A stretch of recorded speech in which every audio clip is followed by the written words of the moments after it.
हरियाणा की हर अपडेट के लिए बेल आइकन दबाएं और सब्सक्राइब करें STV हरियाणा न्यूज। कोरोना के मामलों में बढ़ोतरी दर्ज की जा रही है। पिछले 24 घंटे में 633 नए केस सामने आए। 6 जिलों में एक बार फिर कोरोना ब्लास्ट हुआ। गुरुग्राम में 104, करनाल में 95, अंबाला में 91 नए केस सामने आए। किसानों का आंदोलन लगातार 114वें दिन भी जारी है। किसान आज मुजारा लहर दिवस मनाएंगे। किसान अपने आंदोलन को तेज करने की नई रणनीति बना रहे हैं। कुरुक्षेत्र में किसानों ने हाथ में बोर्ड लेकर किसान आंदोलन को समर्थन देने की अपील की। किसानों ने अपील की कि वो हॉर्न बजाकर किसान आंदोलन को मजबूती दें। किसानों ने कहा कि इस मुहिम के दौरान किसी भी तरह से वाहनों की आवाजाही को असर नहीं पड़ने दिया जाएगा। बजट सत्र की कार्यवाही अनिश्चितकाल के लिए स्थगित हो चुकी है। बजट सत्र के आखिरी दिन सत्ता पक्ष और विपक्ष के बीच कई मुद्दों को लेकर हंगामा हुआ। आखिरी दिन कई विधेयक पास हुए। जो विधेयक पास हुए उनमें संपत्ति क्षति वसूली बिल और तमाम दूसरे विधेयक शामिल हैं। पलवल के अहरवा गांव के सरकारी स्कूल में नाबालिग छात्रा के साथ छेड़छाड़ का मामला सामने आया। छेड़छाड़ का आरोप स्कूल के ही टीचर पर लगा है। मामले की शिकायत करने पर स्कूल के स्टाफ ने मामले को दबाने की कोशिश की, लेकिन गांव के लोगों के विरोध के चलते मामला सदर थाना पुलिस तक पहुंचा। सोनीपत रोडवेज डिपो की वर्कशॉप के कर्मियों ने एक नया कीर्तिमान स्थापित किया, जहां 4.5 लाख की लागत से पुरानी बस को लग्जरी बस का रूप दिया गया। सोनीपत से चंडीगढ़ की यात्रा करने वाले लोगों के लिए सफर सुहाना बनाने के लिए किराए में भी बढ़ोतरी नहीं की गई है। साइबर सिटी गुरुग्राम के खेड़कीदौला थाने को नई सौगात मिली। गुरुग्राम के सेक्टर 83 इलाके में निजी बिल्डर ने अपनी जमीन पर थाना बनवाकर गुरुग्राम पुलिस को सौंप दिया। करनाल में विजिलेंस की टीम ने नगरपालिका के अकाउंटेंट को गिरफ्तार किया। नगरपालिका का अकाउंटेंट पर इंद्री में डीसी रेट पर कार्यरत सैनिटरी इंस्पेक्टर से नौकरी जारी रखवाने की एवज में 10,000 रुपए की रिश्वत लेने का आरोप है।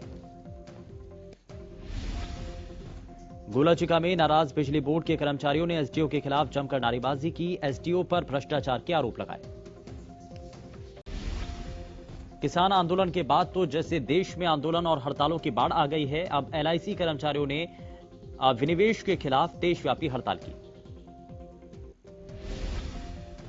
सिरसा में निजीकरण के विरोध में LIC के कर्मचारियों ने हड़ताल शुरू कर दी और LIC कार्यालय के सामने इकट्ठा होकर प्रदर्शन किया।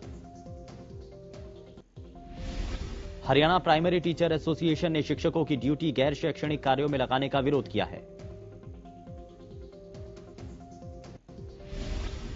सोना में वार्षिक बजट 2021-22 के लिए 50 करोड़ 50 लाख रुपए का बजट पास किया गया। वहीं बजट पास करने के लिए बुलाए गए बैठक में कुछ पार्षदों ने अपनी आपत्ति जतानी चाहिए। गोहाना में अतिक्रमण करने वालों के खिलाफ नगर परिषद का अतिक्रमण हटाओ अभियान लगातार तीसरे दिन भी जारी रहा।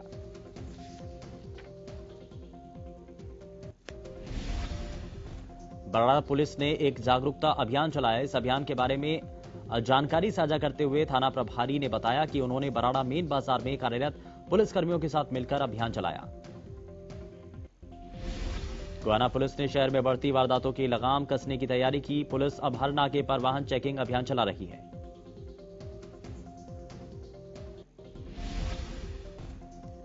गुरुग्राम के सेक्टर 56 अलकनंदा अपार्टमेंट में 13 महीने की मासूम बच्ची के साथ मारपीट का मामला सामने आया। दरअसल केयरटेकर ने बच्ची के साथ मारपीट की, जिसके चलते मासूम की किडनी में गंभीर चोटें आई हैं। नागल चौधरी टोल पर विवाद थमने का नाम नहीं ले रहा। टोल प्लाजा पर 2 दिन पहले हुए हमले के विरोध में जाट धर्मशाला में क्षेत्र के लोगों की महापंचायत हुई।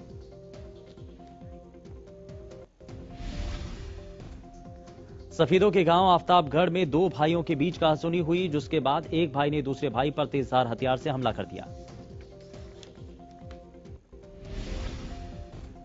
सोनीपत में एक खौफनाक वारदात सामने आई, जहां एक पुलिसकर्मी ने अपनी रिवॉल्वर से कैदी को 3 गोलियां मार दी, जिसके बाद अजय उर्फ बिट्टू को गंभीर रूप से हालत में रोहतक के PGI में भर्ती कराया गया। पलवल के गांव गन्नीकी में बच्चों के बीच झगड़ा इतना बढ़ गया कि गांव के सरपंच को जान से हाथ धोना पड़ा।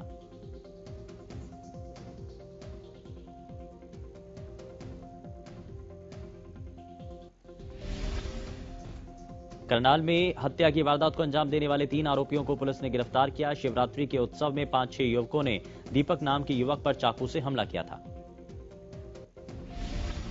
फरीदाबाद के सराय ख्वाजा टोल प्लाजा के पास हुई 36,40,000 रुपए की लूट मामले में क्राइम ब्रांच बदरपुर बॉर्डर ने खुलासा किया। पानीपत के गांव नारायणा में नहर के पास सेल्फी लेते हुए 2 युवक नहर में डूब गए। बताया जा रहा है कि ग्रामीणों ने एक युवक को तो बचा लिया, लेकिन दूसरे युवक की तलाश अब भी जारी है। झज्जर बहादुरगढ़ में रफ्तार का कहर देखने को मिला, जहां एक अनियंत्रित कैंटर दुकान में जा घुसा। बल्लभगढ़ मलेरना फ्लाईओवर के नजदीक एक युवक की संदिग्ध हालत में दर्दनाक मौत हो गई। घटना की जानकारी मिलते ही पुलिस मौके पर पहुंची। रोहतक के टिटौली गांव में एक सर्जिकल उपकरण फैक्ट्री में हादसा हो गया। इस दौरान फैक्ट्री में भट्टी फटने से एक मजदूर झुलस गया। विश्व में कोरोना संक्रमण का आंकड़ा 12.19 करोड़ के पार हो गया, जबकि अब तक 26.95 लाख से ज्यादा लोग जान गंवा चुके हैं। अमेरिकी रक्षा मंत्री लॉयड ऑस्टिन अपनी विदेश यात्रा पर 19 से 21 मार्च तक नई दिल्ली आने वाले हैं, जहां वो भारत के रक्षा मंत्री राजनाथ सिंह, विदेश मंत्री एस जयशंकर और राष्ट्रीय सुरक्षा सलाहकार अजीत डोभाल से मिलेंगे। अमेरिका में इस वक्त बड़ी प्राकृतिक आपदा से जूझ रहा है। अमेरिका के 5 राज्यों में 20 से ज्यादा बवंडरों ने तबाही मचाई है।